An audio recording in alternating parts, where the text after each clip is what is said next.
अगर आप आने वाले हैं प्रयागराज, बनने वाले हैं महाकुंभ के साक्षी, तो IBC 24 पर देखिए हर एक अपडेट, महाकुंभ का ब्लूप्रिंट। नमस्कार, IBC 24 की टीम इस वक्त प्रयागराज पहुंच चुकी है। मैं हूं आपके साथ राहुल सौमित्र और हमारे साथ है स्टार। बहुत स्वागत है आपका प्रयागराज की। बिल्कुल, आपका भी राहुल। और स्टार, प्रयागराज की इस धरती में सबसे बड़ी बात क्या है, दर्शक हमारे जानना क्या चाहते हैं कि हम प्रयागराज आ तो गए, लेकिन माघ मेले में कैसे पहुंचे, ये कैसा इंतजाम आप करेंगे, कैसे बताएंगे हमारे दर्शकों को? बिल्कुल, यही हमारा जो खास प्रोग्राम है, इसमें हम यही बताएंगे कि किस तरीके से आप जब प्रयागराज जंक्शन में पहुंचते हैं तो यहाँ से कैसे बाहर निकलना है, किस रास्ते से बाहर निकलना है और कहाँ पर आपको रुकने की और खाने पीने की व्यवस्था मिलेगी। तो चलिए मेरे साथ, यानी हमारी टीम के साथ, और देखते हैं कि प्रयागराज में क्या है इंतजाम और कैसे पहुंचते हैं त्रिवेणी घाट संगम में।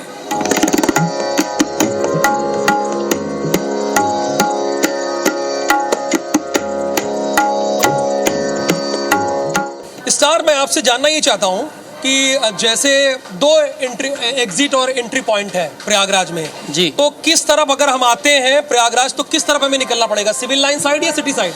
देखिए, जो रेलवे ने इस बार व्यवस्था की है, बहुत बेहतरीन व्यवस्था की है। यदि हम शाही स्नान के समय की बात करें, जो अभी व्यवस्था रेलवे के हिसाब से है, तो शाही स्नान से एक दिन पहले और 1-2 दिन बाद तक ये जो व्यवस्था रहेगी, सिर्फ एक तरफ से आपको एंट्री मिलेगी और एक तरफ से एग्जिट मिलेगी। मतलब यदि एग्जिट की हम बात करें, चूंकि तो जो सिविल लाइन का एरिया है, मतलब ये जिधर हम जा रहे हैं, ये सिविल लाइन की तरफ ही आपको एग्जिट मिलेगी और एंट्री आपको सिर्फ सिटी साइड से मिलेगी। अभी ये प्लानिंग है, बाकी सामान्य तौर पर कहीं से भी आया जा सकता है और कहीं से भी जाया जा सकता है। लेकिन इसमें राहुल एक चीज और बता दूं कि यदि क्राउड ज्यादा होता है तो जो व्यवस्था एंट्री एग्जिट की रेस्ट्रिक्शंस किया गया है सिर्फ शाही स्नान के वक्त के लिए, यदि भीड़ ज्यादा होती है तो उस समय भी इस चीज को इम्प्लीमेंट किया जाएगा।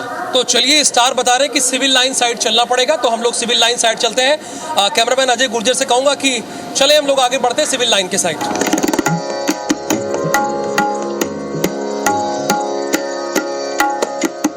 स्टार, जंक्शन से उतरते ही, यानी जैसे हम इलाहाबाद प्लेटफॉर्म पहुंचे, एक होटल दिख रहा है।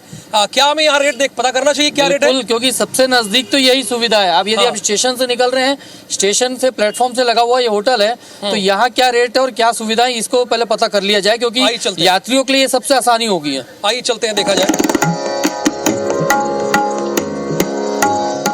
क्या नाम है आपका? अभिराज। अच्छा, अभिराज जी है। अभिराज जी, जैसे कि जनवरी में जब कोई यहाँ पर आता है और अभी का रेट क्या है एक कमरे का? अभी तो हमारे सर ऑनलाइन में रेट चल रहे हैं 3500 समथिंग, और हमारे टोटल 8 कैटेगरीज रूम है।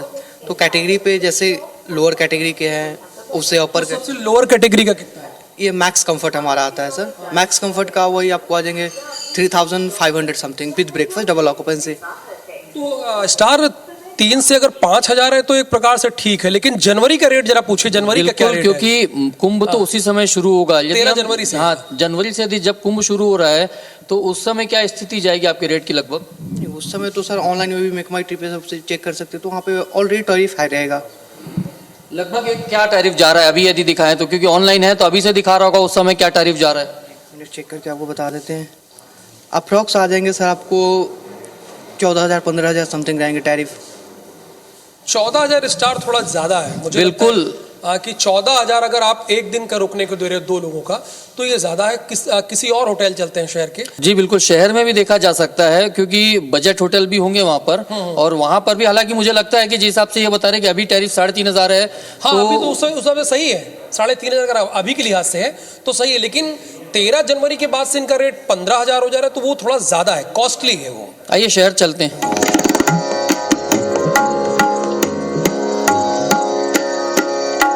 स्टार, किसी भी शहर की नाक कान आंख ये ई रिक्शा वाले और ऑटो वाले होते हैं। बिल्कुल। तो पहले जरा इनसे आप पता कीजिए कि यहाँ के आसपास होटल कौन से हैं। भैया, मेन होटल किधर तरफ मिलेगा यहाँ का? हाँ, मेन तरफ उस तरफ मिलेगा, सिटी साइड। सिटी साइड, और ये सिविल लाइन इलाका है? ये सिविल लाइन तो इधर तरफ होटल? इधर तरफ भी होटल है। तो ये कैसे होटल है, मतलब इधर तरफ? आप जितने पैसे को लोगे उतने को मिलेगा आपका। मतलब और सिटी साइड में कम बजट के होटल में मिल जाएंगे? मिल जाएंगे। तो अभी और प्रयागराज कुंभ के दौरान के रेट अलग अलग रहेंगे? शायद रह सकता है। चलिए देखिए राहुल, जिस हिसाब से इनसे हमने बात की है तो ये बता रहे हैं कि सिविल लाइन तरफ भी होटल है, लेकिन ये थोड़े से महंगे होटल हैं। हाँ, वो सिविल और लाइन थोड़ा पॉश एरिया आता है, इसलिए थोड़ा महंगे होटल होंगे। कुछ और भाई साहब से बात करते हैं। सिटी साइड का इन्होंने जरूर बोला है कि सिटी सस्ते। साइड में बजट होटल मिल जाएंगे। ओके भाई साहब, स्थानीय आप यहीं के हैं? ये यहाँ पे अगर हम बाहर से हम लोग आए हैं तो होटल हमें कहाँ मिलेगा बजट में, परिवार समेत? अगर चूंकि कुंभ मेले में आना है तो किस साइड मिलेगा? सिटी साइड में सिटी साइड में मिलेगा। तकरीबन कितने में मिल जाएगा? 800 लगा के 1000, 1200, 1500, 2000। 812। ये स्टार थोड़ा सा बजट में बता रहे हैं। अभी का है, लेकिन ये अभी का रेट है ये। ये महाकुंभ के समय बदल जाएगा क्या रेट? बदल भी सकता है। बदल भी सकता है। ठीक है, तो स्टार चलिए कोई हम लोग साधन करते हैं और चलते हैं, देखते हैं, पता करते हैं किसी होटल और चलते हैं कि वहाँ पे रेट क्या है और कुंभ के समय रेट क्या रहेगा। चूंकि कुंभ में अभी थोड़ा टाइम है, उस समय क्या रेट रहेगा, चलते हैं। भैया क्या नाम है आपका? जंग बहादुर नाम है। जंग बहादुर, ये हम लोगों को सिविल लाइन साइड में होटल लेना है, क्या आपको पता है? हाँ, सिविल लाइन। गाड़ी आपकी है? हाँ, गाड़ी मेरी है। कितना पैसा लेंगे आप लोग वहाँ तक छोड़ने का? यहाँ होटल तो यहाँ से 2 किलोमीटर या 3 किलोमीटर है, तो लगभग 200 से 250 रुपये होगा। 200 से 250। हाँ आपकी गाड़ी में हमारा सामान भी आ जाएगा? हाँ, सामान आ जाएगा, इसमें डिग्गी है। और होटल आप जानते हैं? हाँ, होटल जानते हैं, सिविल लाइन्स में तो 8-9 होटल हैं। तो चलिए चलते हैं वहाँ पे आपके साथ। ठीक है, आइए।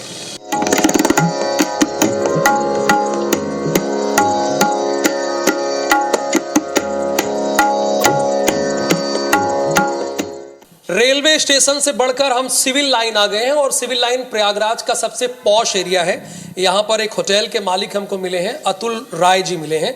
अतुल राय जी, आपके होटल का क्या नाम है? Hotel Shri Kanha residency. आप बता रहे थे मुझे और स्टार को, आप बता रहे थे कि ये प्योर वेज है और पूरा दावा कर रहे हैं कि सिविल लाइन में यही। हाँ, इकलौता ये होटल है हमारा जो प्योर वेज बेस्ड होटल है।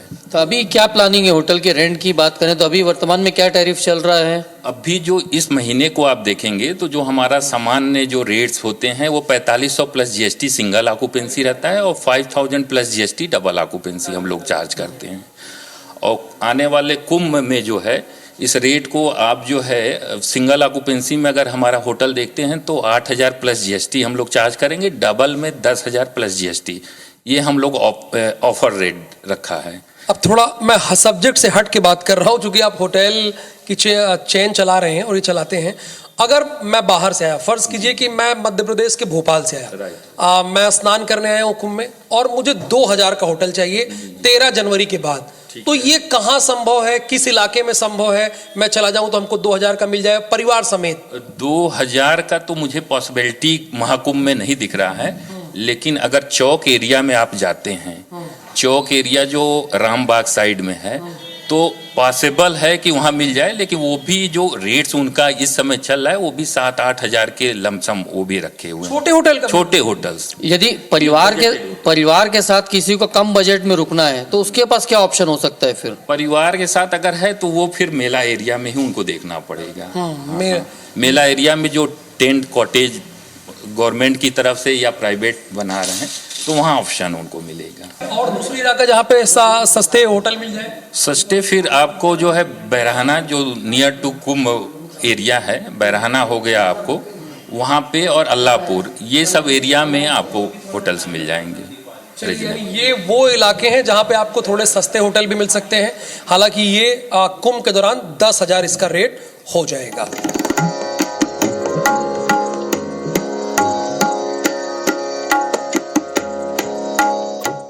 कामेश जी, जब मैं अभी एंट्री कर रहा था आपके होटल में तो आपने एक बड़ा सा फ्लैक्स लगाया है कि कुंभ नगरी में आपका स्वागत है। चूँकि बहुत बड़ा मूवमेंट है, जाहिर सी बात है, महाकुंभ है, 45 करोड़ लोग आ रहे हैं, तो ये मैं जानना चाह रहा हूँ कि आपका सबसे प्रतिष्ठित होटल में से आता है, तो आपने खास इंतज़ाम क्या कर रखा है जो बाहर से लोग आएंगे? देखिए, हमने खास इंतज़ाम ये किया, पहली बात तो ये महाकुंभ है और इसमें काफ़ी वॉल्यूम में क्राउड आने वाला है। होटल कान्हा श्याम सबसे पुराना और सबसे प्रतिष्ठित होटल है यहाँ का। कमरे हमारे जो है सब रेनोवेटेड हैं, न्यूली फ्लोर सारे हैं, जो आपको पूरे सिटी में कहीं किसी होटल में इस टाइप के रूम्स नहीं मिलेंगे जो हमने रेनोवेट किए हैं।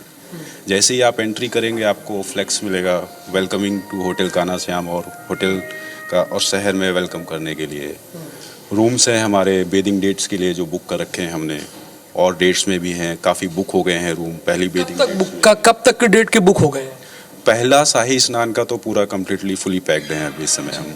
अच्छा, एक चीज़ और बताइए कि आप लोग की तरफ से कुछ जो गेस्ट आएंगे यदि उनको त्रिवेणी संगम पे भी कुछ वीआईपी कॉटेजेस हैं, वहाँ पे भी उनको चाहिए, तो उसके लिए भी कुछ कनेक्शंस आप लोग क्या है, कॉन्टैक्ट उपलब्ध करा रहे हैं उनको? ऐसा सच कॉन्टैक्ट्स तो नहीं है हमारे पास, बट ऑफिशियल वेबसाइट्स हैं जो गवर्नमेंट की वेबसाइट्स हैं, उस पर सारे कॉन्टैक्ट डिटेल्स, सारे होटल, सारे कॉटेजेस के मौजूद हैं। मतलब यहाँ होटल के अलावा भी जो वहाँ रुकना चाहें, यहाँ के साथ साथ कि संगम के किनारे एक रात बिताना चाहें, तो वो अपनी बुकिंग करा सकते हैं? अपनी बुकिंग करा सकते हैं। और कुंभ पूरे के टाइम पे ये जो हमारा सामने आप देख रहे हैं पैटियो कॉफ़ी शॉप है, ये पूरा प्योर वेज रेस्टोरेंट रहेगा उस टाइम पे।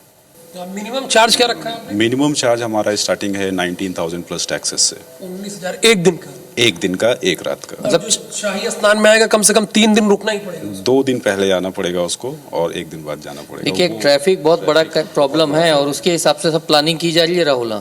बिल्कुल। और बुकिंग्स भी हो गई हैं सारी हमारे पास, ऑलमोस्ट 15 जनवरी तक? हाँ, वो पूरे फुली पैक्ड हैं इस समय अभी हम उसमें। तो चलिए स्टार, ये तो सबसे प्रतिष्ठित होटल की बात हुई, लेकिन जाहिर सी बात है पब्लिक बहुत बड़ी संख्या में, चूंकि 45 करोड़ लोग आ रही है, कुछ लोग यहाँ अफोर्ड कर सकते हैं, लेकिन बाकी और लोगों के लिए कुछ और होटल चलते हैं और धर्मशाला देखते हैं कि वहाँ रुकने के क्या इंतजाम है।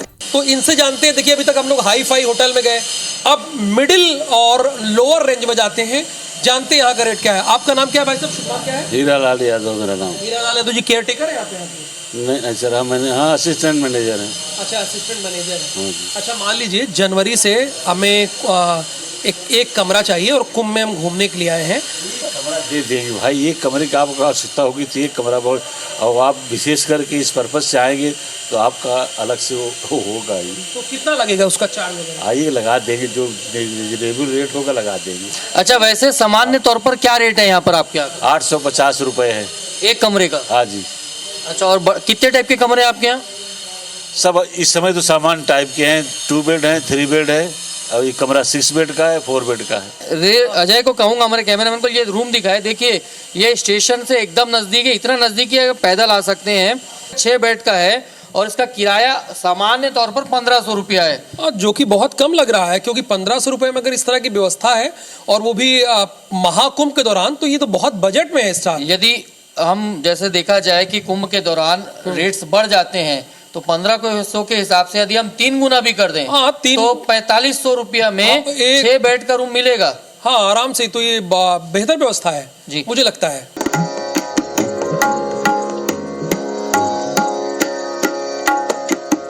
राहुल भाई, मेले की बात करें तो होटल की तो हमने देख ली व्यवस्था है, क्या क्या है और क्या व्यवस्था है, कितना रेंट है, और खाने पीने को लेकर भी देखते हैं, क्योंकि मेला अलग एरिया में है और शहर का इलाका अलग है, तो शहर में क्या खाने पीने की व्यवस्था, उसका भी जायजा लेना चाहिए आपके हिसाब से? बिल्कुल बिल्कुल लेना चाहिए स्टार। आप पूछिए जरा इनसे, यहाँ पे जो ये रेस्टोरेंट के ओनर है, इनसे जरा बात कीजिए। जी नमस्कार, क्या नाम है आपका? प्रखर बत्रा जी। प्रखर जी, ये बताइए, प्रयागराज में यदि कोई आता है कुंभ, तो क्या व्यवस्था यहाँ पर है खान पान की पूरे शहर की, आप यदि आप बताएंगे तो? सर, आपको पूरे शहर में खान पान की बहुत अच्छी व्यवस्था है। आपको सिविल लाइंस में मेन एरिया है शहर का, और यहाँ पे आपको सारे होटल, रेस्टोरेंट, सारी चीज़ें मिलेंगी। रुकने के लिए लोगों के लिए होटल्स भी हैं, खाने पीने के लिए वेज रेस्टोरेंट से लेके सारे रेस्टोरेंट्स हैं यहाँ पे। फ्रेंचाइजीज भी अब खुलती जा रही हैं धीरे धीरे यहाँ पे, सारी चीज़ें।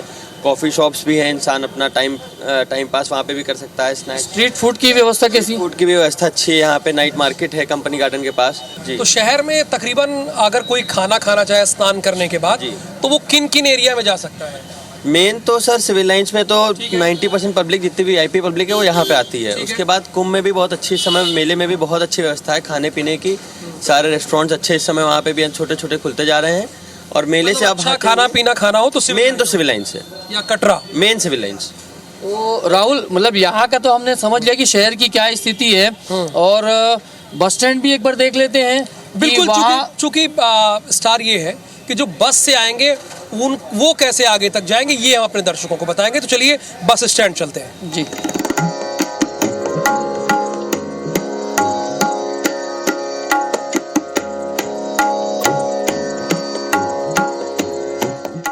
राहुल, सिविल लाइन इलाके में हम घूम रहे हैं, होटल देख रहे थे, लेकिन यहाँ पे बस स्टॉप भी है। शहर का प्रमुख बस स्टॉप देखा जाए तो सिविल लाइन है, तो जाहिर सी बात है हजारों लाखों यात्री बस से भी आएंगे। जाहिर सी बात है, और यही एकमात्र बस स्टॉप है, यही एकमात्र बस स्टॉप है। लेकिन स्टार, मेरे मन में ये लग रहा है कि इतना बड़ा मेला है, 45 करोड़ लोग आए हैं, मुझे नहीं लगता कि सारी बसें यहाँ आएंगी। संदीप चूंकि कई मेला कवर किए, कई कुंभ कवर किए हैं, हमारे स्थानीय संवाददाता हैं। संदीप ये बताइए, जैसे कि मान लीजिए ट्रेन से जो आएगा वो तो मैंने बताया, लेकिन अब ये बस स्टॉप है, तो अब यहाँ सारी बसें आएंगी कि कुछ और इंतजाम करके रखा है? देखिए, जब मेला शुरू होगा 1 जनवरी से जो शहर के बस अड्डे हैं, बस स्टेशन हैं, चाहे वो आपका सिविल लाइंस मेन हो गया, जीरो रोड पे है और लीडर रोड पे है, इस तरीके से जो बस स्टेशन हैं वो बंद कर दिए जाएंगे अस्थायी तौर पे।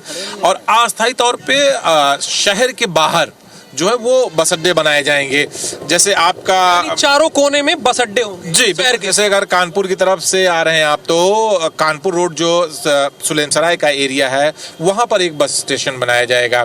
अगर आप लखनऊ से आ रहे हैं, अयोध्या से आ रहे हैं, गोंडा बहराइच या इस तरफ से अगर आप आ रहे हैं, तो फाफा मऊ के पास जो है वो एक अस्थायी बस स्टेशन बनाया जाएगा। अगर आप बनारस की तरफ से आ रहे हैं, कोलकाता की तरफ से आ रहे हैं, तो झूसी का जो अंदामा इलाका है वहाँ पर एक अस्थायी बस स्टेशन बनाया जाएगा। अगर आप मध्य प्रदेश, छत्तीसगढ़, महाराष्ट्र, इधर रीवा तरफ से आ रहे हैं, या बनारस का एक और रूट है उस तरफ से आ रहे हैं आप, तो नैनी का जो क्षेत्र है वहाँ पर अस्थायी बस अड्डा बनाया जाएगा। उसके बाद वहाँ से यात्री आएंगे कैसे?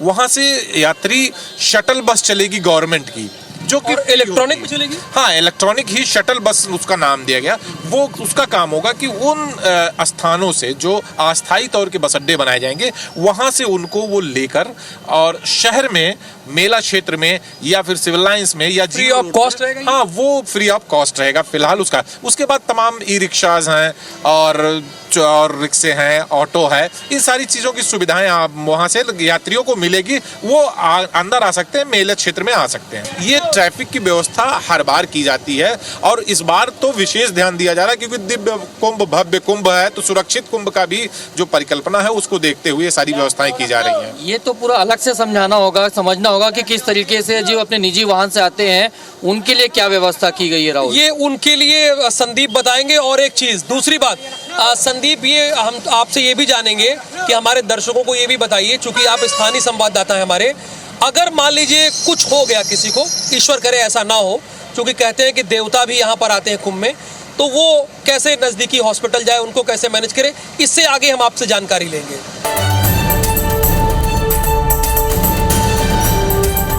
प्रयागराज संगम में करोड़ों लोग आएंगे, कड़ाके की ठंड भी पड़ेगी, तो अगर इस बीच किसी की तबीयत बिगड़ती है तो उसका भी खास इंतजाम है। कुंभ के दौरान अगर आपको किसी तरह की स्वास्थ्य समस्या होती है तो कुंभ नगरी उसके लिए पूरी तरह से तैयार है। संगम नगरी प्रयागराज में लगने वाले महाकुंभ में श्रद्धालुओं को अब इलाज की पूरी सुविधा मिलेगी। मरीजों के लिए 100 बेड का केंद्रीय अस्पताल बनाया गया है। इस अस्पताल में वो सब है जो एक बड़े अस्पताल में इलाज की सुविधाएं मरीजों को मिलती है, वो भी बिल्कुल मुफ्त। 100 बेड का सेंट्रल हॉस्पिटल बनाया गया है, जहां तमाम सुविधाएं होंगी वो सब मुफ्त होंगी। ये वो सेंट्रल हॉस्पिटल है जिसको मेला क्षेत्र में बनाया गया है। ले चलते हैं, आपको दिखाते हैं कि इस पूरे सेंट्रल हॉस्पिटल में कौन कौन सी सुविधाएं हैं और क्या क्या चीज़ें हैं। ये जब आप मुख्य द्वार से अंदर घुसेंगे, उसके बाद जैसे ही बाईं तरफ आप घूमेंगे, आपको सामान्य ओपीडी जो है वो बना हुआ है, शल्य विशेषज्ञ यानी सर्जरी का, यहाँ पर फिजिशियन बैठेंगे, बाल रोग विशेषज्ञ, स्त्री रोग विशेषज्ञ।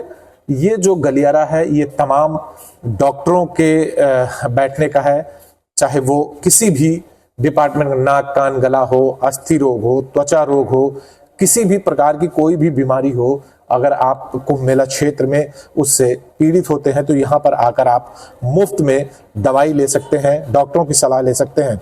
उससे जब आप आगे बढ़ते हैं इस सेंट्रल हॉस्पिटल में, तो सामने आपका आपातकालीन कक्ष है, यानी कि इमरजेंसी रूम, जहाँ पर किसी भी आपदा के समय आप आकर जो है अपने आप को डॉक्टरों से परामर्श ले सकते हैं।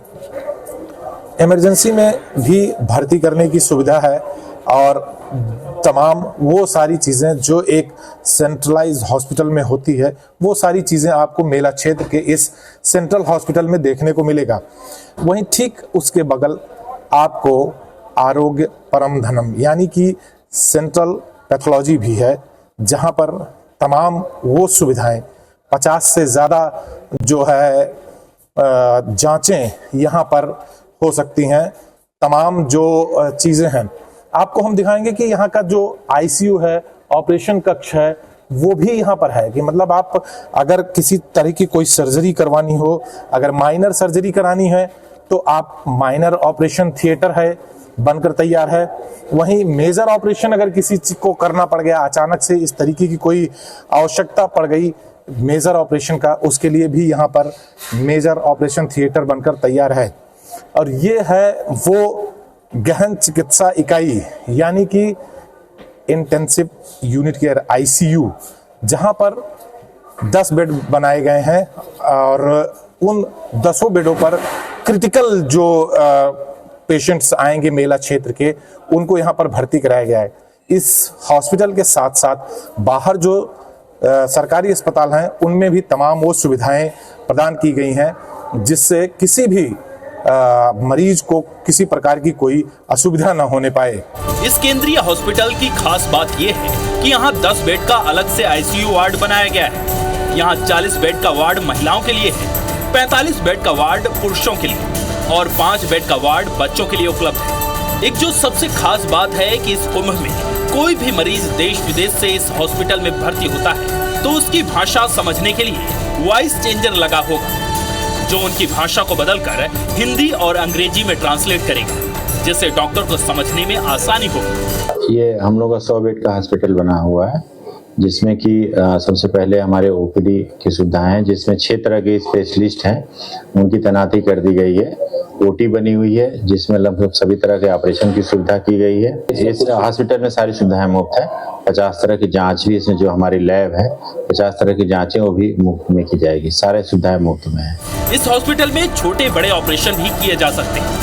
हर गंभीर बीमारियों के इलाज के लिए विशेषज्ञ डॉक्टर भी बैठेंगे, चाहे वो हड्डी के डॉक्टर हो या दांत, चाहे मेजर ऑपरेशन हो या बड़ा ऑपरेशन। स्त्री और प्रसूति रोग विशेषज्ञ, कान नाक गले के डॉक्टर भी यहाँ होंगे। सबसे बड़ी बात है कि अगर कोई महिला प्रेग्नेंट है तो उनकी डिलीवरी की भी सुविधा यहाँ मिलेगी। दिव्य कुंभ, भव्य कुंभ और स्वस्थ कुंभ की परिकल्पना को ये 100 बेड का केंद्रीय अस्पताल साकार करे।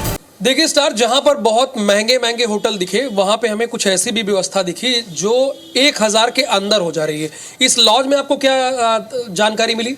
देखिए, यहाँ पे जो अपन आए जो बातचीत कर रहे हैं तो उससे समझ में आ रहा है कि ये सिटी साइड में है और यहाँ पर सिविल लाइन के मुकाबले बहुत कम बजट में होटल्स मिल सकते हैं और रेलवे स्टेशन से बहुत कम दूरी पे। हाँ। तो यहाँ पर मोटा मोटी ये समझा जाए, यदि आप डॉर्मेट्री के हिसाब से देखें, जैसे पर बेड की बात होती है तो 200 रुपए से लेके 400 रुपए तक बेड अभी अवेलेबल है। यदि हम पीक टाइम पे से मेला टाइम पे समझे तो इसका 3 गुना भी कर देंगे, तो 1000 रुपए तक जा सकता है व्यक्तिगत रूप से। और रूम की बात करें तो जैसे ये जिस होटल में हम खड़े हैं यहाँ पर इनका सामान्य रूम 800 रुपया है। यानी मैं अपने दर्शकों को ये बता दूं कि अगर आप सिटी साइड की तरफ आते हैं, जीरो रोड की तरफ आते हैं, तो यहाँ पर कमरे जो है सस्ते मिल जाएंगे, लॉज मिल जाएंगे और जो होटल है वो सस्ते होटल दोनों मिल जाएंगे। जी बिल्कुल। हाँ, अब स्टार, चूंकि हमारे दर्शक रेल से आएंगे तो उनको पता चल गया कहाँ रुकना है, उसके बाद बस से आएंगे तो कैसे आना है वो भी पता चल गया।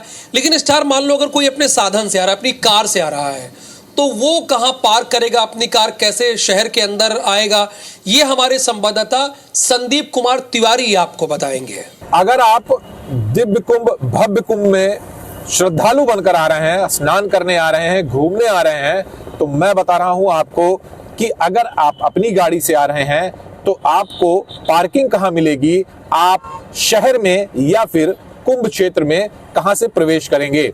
इस वक्त मैं जहां पर खड़ा हूं ये वो जगह है कि अगर आप बंगाल से आ रहे हैं, छत्तीसगढ़ से आ रहे हैं, महाराष्ट्र से आ रहे हैं या फिर मध्य प्रदेश से आ रहे हैं, तो ये वो पुल है नैनी का नया यमुना ब्रिज जो आपको शहर से जोड़ेगा और ये मेला क्षेत्र के बगल से गुजरता है। और उसके ठीक नीचे आप देखिए, उसके नीचे से आप एंट्री करेंगे तो सीधे मेला क्षेत्र में घुसेंगे और ये पूरी की पूरी सड़क जो है वो मेला क्षेत्र की है और ये मेला क्षेत्र में प्रवेश करेगी। अगर आपको हम बताएं पार्किंग की बात, तो 4 पार्किंग शहर के चारों बाहरी क्षेत्र पे होगी, जो एक अंदावा में होगी जब आप बनारस की तरफ से आ रहे हैं, यानी झूसी जिसको कहते हैं। वहीं अगर आप मध्य प्रदेश छत्तीसगढ़ से आ रहे हैं तो नैनी क्षेत्र में होगी, अरैल क्षेत्र में होगी। और अगर आप कानपुर की तरफ से आ रहे हैं तो सुलेम सराय के पास होगी। अगर आप लखनऊ, अयोध्या, गोंडा, बहराइच, बस्ती की तरफ से आ रहे हैं तो फाफामऊ में पार्किंग आपको मिलेगी। वहां से आपको शटल बस मिलेगी जिसके माध्यम से आप मेला क्षेत्र में या फिर शहर में आ सकते हैं। अगर आप अपनी गाड़ी से आ रहे हैं तो आपको मेला क्षेत्र के काफी करीब तक आने का मौका मिलेगा। मेला जो प्राधिकरण है वो फिलहाल दावा कर रहा है कि 500 मीटर से ज्यादा आपको पैदल नहीं चलना पड़ेगा। इसका मतलब कि आप मेला क्षेत्र में अपनी गाड़ी को पार्क कर सकते हैं, वो चाहे परेड का इलाका हो, चाहे झूसी का इलाका हो, अरैल क्षेत्र का इलाका हो। ये सारे इलाके ऐसे हैं जहां आप मेला क्षेत्र में गाड़ी पार्क करके आप स्नान कर सकते हैं, मेले को घूम सकते हैं और पूरा आस्था का लाभ उठा सकते हैं। प्रयागराज रेलवे स्टेशन से 8 किलोमीटर दूरी पर हम संगम चौकी पर आ गए हैं। स्टार, बस अड्डे से कितनी दूरी होगी लगभग? लगभग 5 किलोमीटर, स्टेशन से 8 किलोमीटर पड़ता है और बस स्टैंड से करीब 5 किलोमीटर ये दूरी पड़ती है लगभग। ये स्टार, ये प्रमुख चौराहा है, इसे संगम चौकी बोलते हैं। अगर आपको यहाँ पर आना है तो अगर संगम, वैसे तो कई रास्ते हैं लेकिन संगम चौकी प्रमुख चौराहा है। यहाँ से स्टार देखिए, आप क्या ये देख सकते हैं। कैमरा पर्सन अजय गुर्जर से कहूँगा कि जरा दिखाए। ये अखाड़ा क्षेत्र स्टार आधा किलोमीटर है। संगम यहाँ से जो मेन घाट है, त्रिवेणी घाट, जहाँ पर गंगा यमुना सरस्वती मिलती हैं, वो तकरीबन 300 मीटर की दूरी पे वो सीधे दिखा रहा है। और बड़े हनुमान मंदिर इधर से 200 मीटर दूरी है और उसके आगे किला घाट, जो इलाहाबाद का किला वो भी फेमस है, तो ये भी करीब 200 मीटर दूर लगा हुआ ही है। और उसके बाद अक्षयवट, इसमें भी दिखाई नहीं दे रहा है स्क्रीन पे, लेकिन अक्षयवट भी यहाँ से तकरीबन 500 मीटर की दूरी पे है, जहाँ पर किला है, बहुत फेमस किला है। तो वहां पर हम चलते हैं। और स्टार, क्या यहाँ रुकने की भी व्यवस्था है, ये भी अपने दर्शकों को बताएंगे? बिल्कुल, लेकिन उसके पहले राहुल एक चीज हम दर्शकों को ये भी बता दें कि अभी तो यहाँ पर आपको गाड़ी आती जाती दिख रही है, लेकिन जब प्रयागराज कुंभ यानी शुरू हो जाएगा तो उसके बाद मुझे नहीं लगता कि यहाँ पर गाड़ियों को या ई रिक्शा को अलाउ करेंगे। ये तकरीबन 4 किलोमीटर पहले से ही, 4 किलोमीटर आलोपी बाग यहाँ आप देख रहे हैं, वो 2.5 किलोमीटर है, उसके पहले से ही पूरा पैदल कर देंगे। सभी को शाही स्नान पर खासकर पूरा पैदल कर देंगे। आप पैदल ही आ जा सकते हैं, ई रिक्शा तक बैन हो जाएगा। मैं संगम क्षेत्र और अखाड़ा चलता हूँ, दर्शकों को दिखाता हूँ और देखता हूँ क्या यहाँ भी रुकने का शहर है, क्योंकि ये तंबुओं का शहर कहा जाता है। तंबू टेंट सिटी, बहुत सारे टेंट यहाँ बन रहे हैं यहाँ पर। तो चलिए चलते हैं।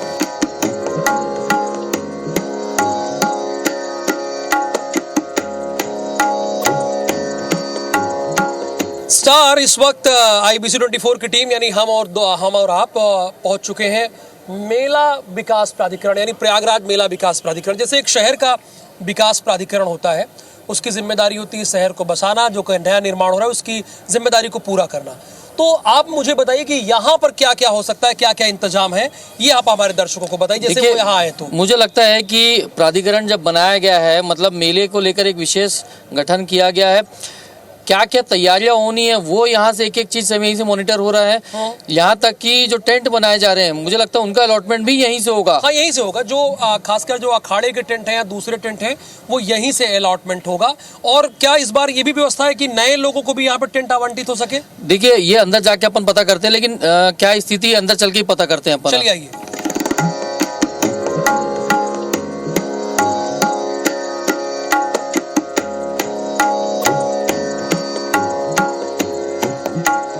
राहुल, हम प्राधिकरण के ऑफिस में आ गए और विवेक चतुर्वेदी जी हमारे साथ हैं, जो एडीएम कुंभ हैं, उनसे बातचीत करते हैं, समझते हैं कि क्या व्यवस्थाएं हैं। अब फोकस ये कीजिएगा एडीएम साहब से कि आम लोग कैसे यहाँ पे रुक सकती है। अगर भाई आम लोग रुकना चाहे, मान लीजिए बाहर से आए, तो वो पूछिए उसका क्या इंतजाम किए हैं एडीएम साहब।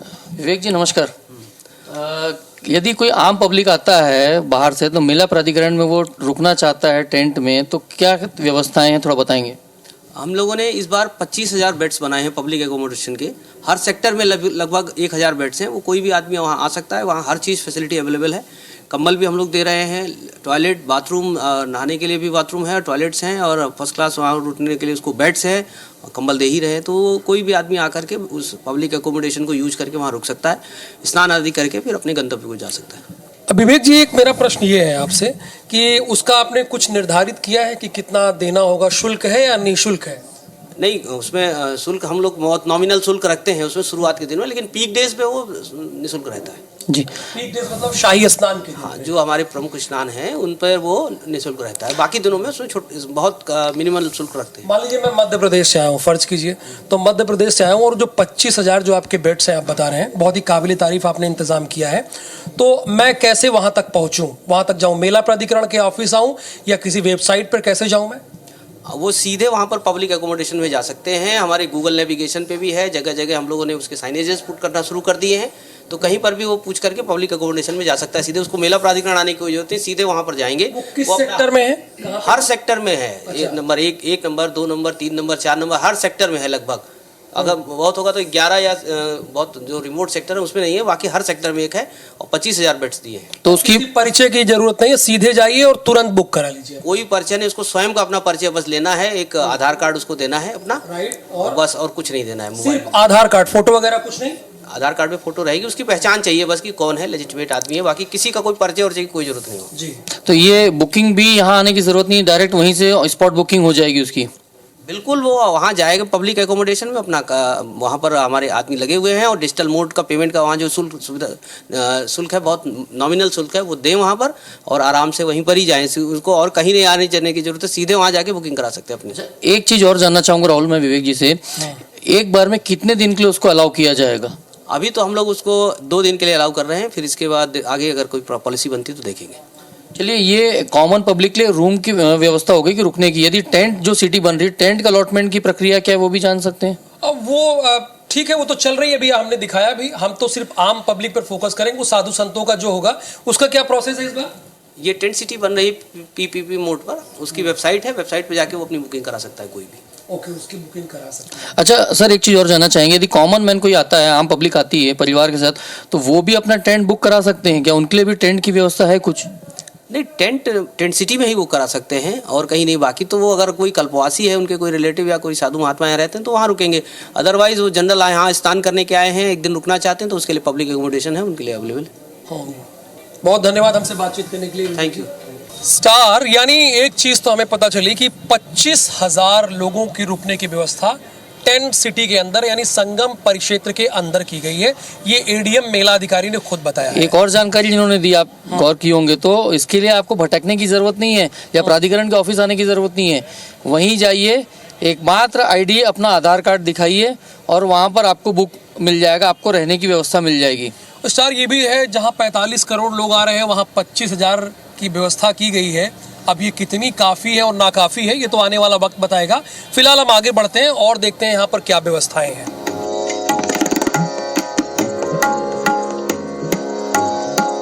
तो जैसा कि एडीएम मेला अधिकारी ने बताया कि 25,000 टेंट की व्यवस्था की गई है, तो कुछ ऐसा ही टेंट रहेगा स्टार, जो बाहर से लोग आएंगे और नॉमिनल पैसा देकर ऐसे ही टेंट में रुक सकते हैं, कुछ इसी तरीके से रहेगा और लगातार काम जारी है। चूंकि अभी मेला अभी शुरू नहीं हुआ है, 13 तारीख को शुरू होगा, तो कुछ इस तरह से रहेगा जहां पर आप रह सकते हो। और क्या व्यवस्था होगी, एक जानकारी आपको मेला अधिकारी ने और दी थी, और क्या बताया था उन्होंने? देखिए, यहाँ पे तमाम प्रकार की सुविधाएं, यानी बेड भी उनको उपलब्ध कराया जाएगा, क्योंकि ठंड का समय इसलिए ब्लैंकेट भी दिया जाएगा और टॉयलेट्स की व्यवस्था भी यहाँ पे टेंट पे की गई है। और ये तो प्रशासन की तरफ से व्यवस्था है।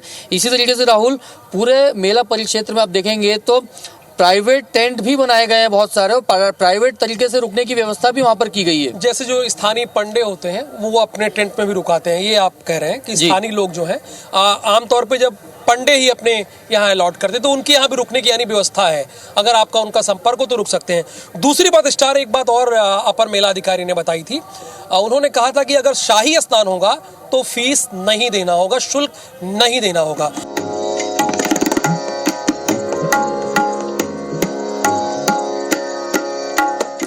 प्रयागराज यानी इलाहाबाद, इसकी खूबसूरती से हर कोई वाकिफ है राहुल, और गंगा यमुना सरस्वती का संगम यहाँ पर है, और यह शायद यही वजह है कि इस शहर की लोकप्रियता न सिर्फ देश में बल्कि विदेशों में भी है।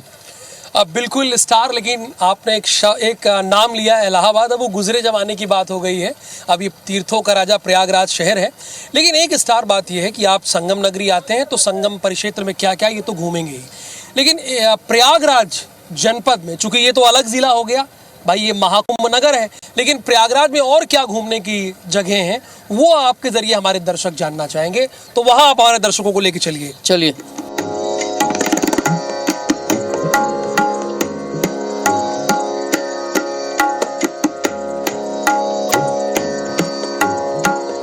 संगम में स्नान करने के बाद जब आप घूमने निकले तो सबसे पहले आपको बड़े हनुमान जी के मंदिर के दर्शन कर सकते हैं।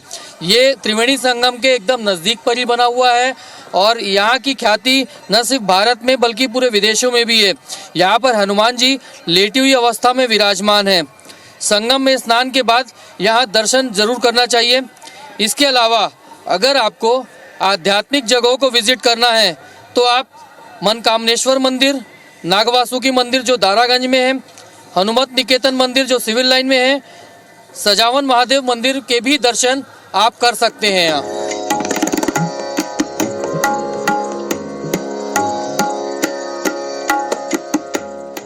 बड़े हनुमान मंदिर के बाद आप उसी से लगा हुआ प्रयागराज यानी इलाहाबाद का किला भी है और ये भी अपने आप में देश के लिए एक ऐतिहासिक धरोहर है। यहाँ देखने और घूमने के लिए बहुत सारी जगह हैं, उनमें से प्रमुख रूप से देखा जाए तो अक्षयवट और पातालपुरी मंदिर है जो इस किले में ही है। बाकायदा यहाँ पर एक थाना भी लगता है जिसका नाम अक्षयवट थाना रखा गया है। ये प्रवेश द्वार है, यहाँ से आप अक्षयवट यानी किले में प्रवेश कर सकते हैं और जो पातालपुरी मंदिर है उसके भी दर्शन कर सकते हैं। अद्भुत संरचना और बेहतरीन वास्तुकला के रूप में प्रसिद्ध यह किला दुनिया भर के हजारों पर्यटकों के लिए प्रयागराज में घूमने के लिए एक प्रमुख पर्यटन स्थल है। कहा जाता है कि इसे किले को हर बार पूर्ण रूप से सिर्फ कुंभ मेले के दौरान ही खोला जाता है। तो अगर आप इस बार प्रयागराज महाकुंभ में आ रहे हैं तो इस किले को घूमना ना भूलिएगा।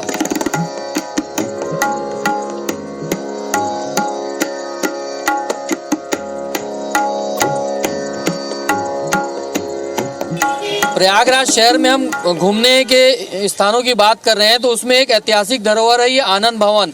आनंद भवन दरअसल इलाहाबाद में नेहरू गांधी परिवार का पूर्व आवास है जो अब संग्रहालय के रूप में बन चुका है। यह एक आपको बता दूं कि नया भवन बनाया गया है। जब मोतीलाल नेहरू ने इस नए भवन का निर्माण कराया था तो अपने पुराने आवास को कांग्रेस के कार्य के लिए सौंप दिया था और उसे स्थानीय मुख्यालय बना दिया गया था जिसे आज स्वराज भवन के नाम से जाना जाता है। और जो नया भवन जिसको बनाए थे अब इसे आनंद भवन नाम दे दिया गया है। नेहरू और इंदिरा गांधी के जीवन की कई महत्वपूर्ण घटनाएं यहाँ घटित हुई है और स्वतंत्रता आंदोलन में इस आनंद भवन का बड़ा ही महत्व है। तो यहाँ पर ज़रूर एक बार आपको घूमने आना चाहिए।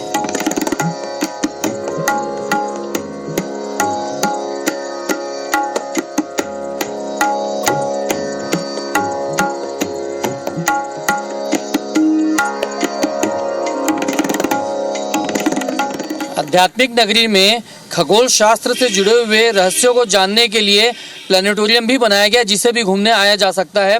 इसे जवाहर प्लानिटोरियम नाम दिया गया है और ये आनंद भवन के नज़दीक में ही है।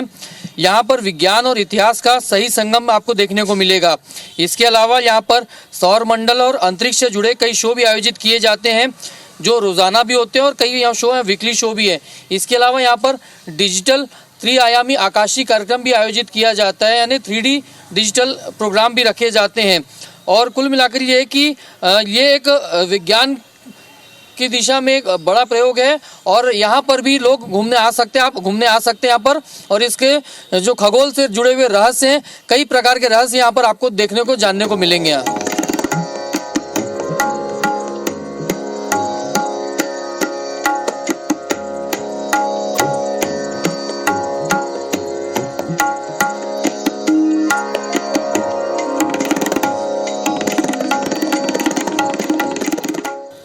प्रयागराज शहर में घूमने के लिए कई गार्डन भी हैं और बहुत सी मेला स्थल के अलावा भी बहुत से मॉन्यूमेंट्स हैं जहां घूमा जा सकता है। गार्डन की जहां तक बात करें, अलग अलग गार्डनों में से जो अमर शहीद चंद्रशेखर आज़ाद पार्क है इसका अलग महत्व है। इस पूरे पार्क को 7 जोन में डिवाइड किया गया है जिसमें प्रमुख स्थल देखा जाए तो अमर शहीद चंद्रशेखर आज़ाद की मूर्ति स्थल है। और क्यों इसका महत्व ये हमारे साथी राहुल है वो बताएंगे। राहुल, इस पार्क में वैसे तो 7 जोन में डिवाइड किया गया है, लेकिन मुख्य आकर्षण ये मूर्ति है चंद्रशेखर आज़ाद की, क्या महत्व है इसका? देखिए स्टार, सबसे पहली बात है कि हम सबके आदर्श हमारे कैमरा पर्सन अजय गुर्जर जी दिखाई रहे हैं, चंद्रशेखर आज़ाद जी हैं। ये वही ऐतिहासिक जगह है। सबसे पहले तो ये लोगों को देखना चाहिए, मुझे तो बाद में देखेंगे। ये वही ऐतिहासिक जगह है जहां पर चंद्रशेखर आज़ाद जी इसी जगह पर 27 फरवरी को 1931 को वीर गति को प्राप्त हुए थे, अंग्रेजों से लड़ते हुए। सोचिए, सैकड़ों अंग्रेजों ने उनको घेर लिया था, लेकिन उन्होंने ये निर्णय लिया, ये फैसला लिया कि मैं अंग्रेजों की गोली से नहीं मरूंगा। उन्होंने खुद कनपटी पे अपनी गोली मारी और शहीद हुए। और यही वजह है कि आज इनकी ये भव्यता के साथ ये हमारे साथ आज भी मौजूद है। तो यहाँ एक बार जरूर अगर आप कुंभ आइए, महाकुंभ आइए तो स्वागत है, कुंभ चलना चाहिए, लेकिन एक बार यहाँ भी आइए आप। देखिए, महत्व राहुल ने बताया। इसके अलावा यहाँ पर क्या क्या है वो मैं आपको बताता हूँ कि यहाँ पर जो सेना का लड़ाकू विमान है MiG-21, उसको भी यहाँ पे रखा गया है। जॉगिंग ट्रैक भी बनाया गया है जहाँ पर लोग आके जॉगिंग करते हैं। इसके अलावा म्यूजिकल फाउंटेन शो भी यहाँ पर है और एक राजकीय संग्रहालय भी है यहाँ पर, हाँ, जहाँ पर कई ऐतिहासिक धरोहर है, कला संस्कृति को संजोए के रखा गया है। और वो जो संग्रहालय है इस पूरे गार्डन के बीचों बीच में है। तो एक बार आप जब प्रयागराज आएँ तो इस आज़ाद चंद्रशेखर जो पार्क है यहाँ पर ज़रूर आना चाहिए।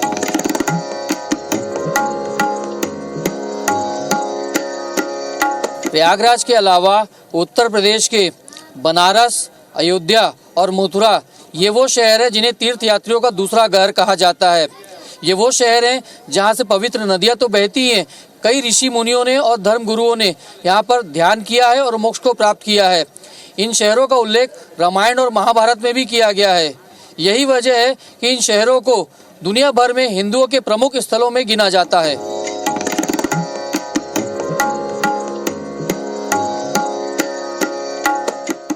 देखिए स्टार, प्रयागराज शहर वैसे बहुत बड़ा है और अब तो ये जहां हम पहुंच गए हैं, पूरा सुबह से निकले शाम हो गई। ये महानगर, कुंभ महानगर परिक्षेत्र है। यहाँ तो 45 करोड़ लोग आएंगे। यहाँ की भव्यता दिव्यता तो आप देख ही रहे हैं।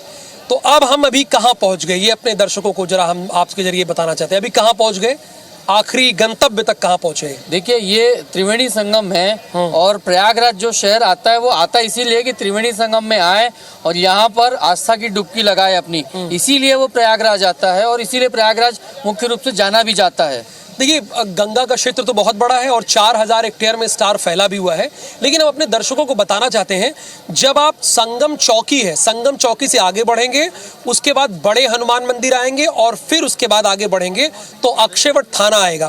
फिर उसके आगे बढ़िए तो VIP घाट और फिर कुछ दूरी पर त्रिवेणी घाट है, जहाँ पर गंगा, यमुना, सरस्वती विराजमान है, जहाँ संगम होता है। ये स्टार इसकी महत्ता है। कई बार इतना बड़ा परिक्षेत्र है, कुछ लोग गंगा स्नान करके चले जाते हैं।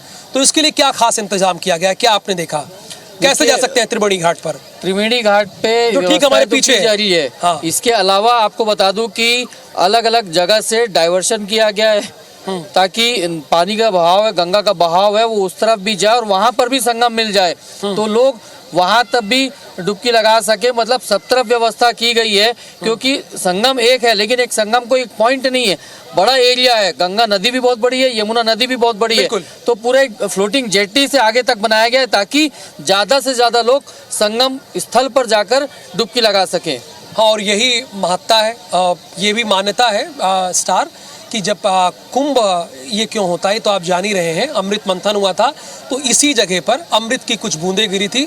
और मान्यता ये भी है कि कुंभ के समय में स्टार साक्षात देवता भी यहाँ पर आते हैं। तो हमारी ये खास पेशकश स्टोरी आपको कैसे लगी, चूंकि हमने शुरुआत से, यानी जब प्रयागराज आप पहुँचे उसके बाद कहाँ ठहरे, मेले में आए तो क्या करें, मेले में आपको क्या सावधानी बरतनी है, क्या मेले में आपको कमरे मिल सकते हैं, वो भी हमने बताया। और त्रिवेणी घाट तक कैसे पहुंचे उसकी भी हमने जानकारी दी। तो आप जल्दी से अपना मन बना लीजिए प्रयागराज संगम आने के लिए और लगातार IBC 24 आप देखते रहिए। यदि आप संगम आ रहे हैं तो आप यहाँ पे किस तरीके से अपने आवास की व्यवस्था कर सकते हैं, कहाँ खान पान की व्यवस्था कर सकते हैं और कैसे यहाँ पे आसानी से पहुँचा जा सकता है, इस सब जानकारी के लिए लगातार बने रहिए IBC 24 पर। और ये स्टोरी हमारी कैसी लगी, खास पेशकश ये जरूर हमें बताइए। हम दोनों को दीजिए अनुमति। नमस्कार। नमस्कार।